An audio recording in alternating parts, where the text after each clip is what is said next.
खास यो जुन कार्यक्रमको आयोजना गरिएको छ त्यो कार्यक्रम खास गरी हामीहरूले चाहिँ दुई टाइपको डिभिजनमा बाँडेका छौँ।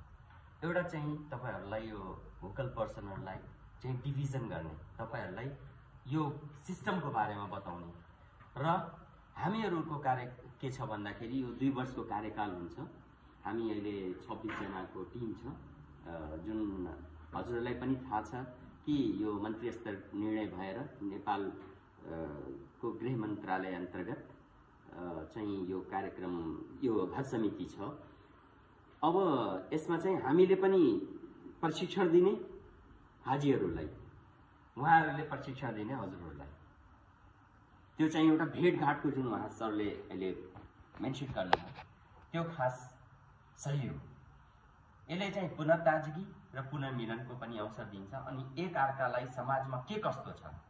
तपाईहरु यहाँ सबैजना बसिराख्नु भएको छ, तर हज भनेको विशुद्ध धार्मिक एउटा धार्मिक कुरा हो नि हज भनेको। तर तपाई हज गर्न जानुहुन्न, उहाँ हज गर्न जानुहुन्न, तर म भन्दा बढी अहिले उहाँलाई थाहा छ। त्यो कारण के हो? We are doing something. त्यसले गर्दा यसमा तपाईहरुको साथ चाहिन्छ, किनभने हाम्रो नेपाल आएछ यसमा चाहिँ सबै जाति जात धर्म सबैको बसोबास छ, सबैजना मिलेर बस्छौँ, एक अर्कालाई हामीले बढाउने हो। यसमा के छ भन्दाखेरि लास्ट इयरको एउटा हामी आउँदा त्योभन्दा पहिला धेरै कुरा चाहिँ डर लाग्थ्यो कि यो हज समितिमा नजाउँ भनेर, यति बदनाम संस्था भइसकेको थियो। हामीहरू आएपछि यसमा आफ्नो तारिफ त गर्नु भएन, तर केही न केही सुधारहरू पक्कै भयो। लास्ट इयर जब हाम्रो हज समितिको कार्यकालको नयाँ हज समिति आयो अध्यक्ष इस्लामुल्लाह मियाको नेतृत्वमा, त्यतिखेर गृहमन्त्री निवर्तमान गृहमन्त्री रवि लामिछानेजी हुनुहुन्थ्यो। त्यसमा चाहिँ के भयो भने नयाँ हज समिति आउँदा चाहिँ मलाई पनि त्यसमा आउने अवसर भयो। कसले अब कहाँबाट आयो त्यो म यहाँ मेन्सन गर्दिनँ। म खास कुनै पार्टीबाट नियुक्त भएर आएको होइन हज समितिमा। तपाईले पनि I am a single person in हज committee that who is not belongings to any party. I am a single person. कुनै कुरा होला, कुनै ब्याकग्राउन्ड होला, म कुनै पार्टीमा होला, म आफै पोलिटिक्समा छु, तर यहाँ पार्टीको कुरा होइन। हज समितिको जुन कुरा उठेछ, हज समिति बदनाम संस्था हो, तपाईहरु त्यही उसमा हजमा नजाउँ यो त म गर्दिनँ धेरैको चासो हुन सक्छ। किन गर्ने, यस्तो बदनाम हुने धेरै ज्याउ हुन्छ। तर 4-5 वटा जिल्ला उहाँ बाबुराम सर आउनु भएको छ, 4-5 वटा जिल्ला मात्रै यस्तो छ जुन चाहिँ मुस्लिम बाहुल्यता भएको, कहीँ 2 जना 4 जना मात्रै आउँछन्, तर कहीँ 300-400 जना छन्। त्यो पनि 200 लगभग हाम्रै जिल्ला मेरो कपिलवस्तुबाट छन्। त्यसले गर्दा खास मुस्लिम बाहुल्य भएको जिल्लामा अलि तपाईहरुलाई प्रेसर हुन सक्छ। त्यो प्रेसर चाहिँ धेरै नलिदिनुस्। यो केही महिनाको कुरा हो, अलिकति पुण्य पनि लिनु पर्यो। त्यसले गर्दा मैले तपाईहरुलाई समक्ष एउटा निवेदन के गर्न चाहन्छु भने तपाईहरु त्योबाट नभाग्नुस्, लाग्नुस्। हजमा जानेहरु पनि नेपाली नै हुन्, 1200 जना हुन्छ, तिनीहरु पनि नेपाली नै। त्यसले गर्दा हाम्रो कर्तव्य के हो भने हामी एक अर्का मिलेर चाहिँ काम गर्नु पर्यो। तपाईहरु एउटा पदमा हुनुहुन्छ, उहाँ पनि आफ्नो पदमा हुनुहुन्छ, उहाँ सर पदमा हुनुहुन्छ, बाबुराम सर आउनुभयो उहाँ पदमा हुनुहुन्छ, तपाईहरु सबै आफ्नो नेपाल सरकारको पदमा हुनुहुन्छ। हामी नियुक्ति भएर आछौँ, हामी कुनै नेपाल सरकारको पर्मानेन्ट क्लाइन्ट होइन, पर्मानेन्ट हाम्रो जब होइन, but we are also a part of that. त्यसले गर्दा अरू चाहिँ जे भए पनि तपाईहरु त्यसलाई प्रेसर नलिनु होला, गर्नुस्, सकेसम्म गर्नुस्। तपाई हामीसँग कुरा गर्नुस्। सर हाम्रो पुरुषोत्तम सर हुनुहुन्छ, हाम्रो सदस्य सचिवजी हुनुहुन्छ, एकदम कोअपरेटिभ पर्सन। तपाई काठमाडौँ आउनुभयो भने एकचोटि प्लिज इन्टर टु हज कमिटी, हज समितिको अफिसमा पक्कै तपाईहरु आउनुस्। निमन्त्रणा छ। म एज ए हज कमिटीको सदस्य र प्रवक्ताको हैसियतले हजुरहरूलाई निमन्त्रणा दिन चाहन्छु। हजुर पक्कै आउनुस्, त्यहाँ भेट्नुस्, उहाँको प्रेसर पनि हेर्नुस्, उहाँको प्रेसर पनि हेर्नुस्। त्यो पनि तपाईहरुले के दिन्छ भने उनीहरुको प्रेसर देखेपछि तपाईहरुले त बहुत ठीक छ, यो त बहुत खतरनाक थियो, हाम्रो त केही छैन भने भन्नुहुन्छ। Trust me, because I am there at the last time हामी आउँदा, म 2-3 मिनेटमा म आफ्नो यो कुरा सक्छु। लास्ट इयर के भयो भने हजमा जाँदा नयाँ हज समिति आएको थियो, न हामीले चाहिँ त्यहाँको कुनै एग्रिमेन्ट गरेको थियौँ, न कोही पनि गएको थिए, नयाँ सबैजना नयाँ 7 जना हामी सदस्य र 2 जना डाक्टर र 1 जना अध्यक्ष। फेरि प्राविधिक टिम थिएन।